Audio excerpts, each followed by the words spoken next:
ಬಳಪ ಹಿಡಿದ ಭಗವಂತ ಇರುತ್ತಾನೆ ನಮ ಸುತ್ತ, ಅವತಾರ ನಾನಾ ರೂಪವೋ.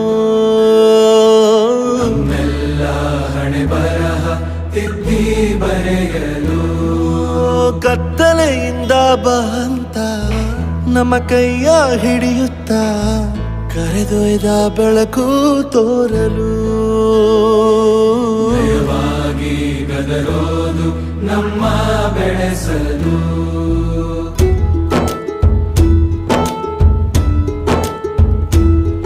ಭಾಷೆ ಅಮೃತ ಕುಡಿಸೋ ತಾಯಾಗಿ, ಭಾಷೆ ಅಮೃತ ಕುಡಿಸೋ ತಾಯಾಗಿ, ಭವಿಷ್ಯ ಬರೆವಂತ ತಂದೆ ನೋವಾಗಿ.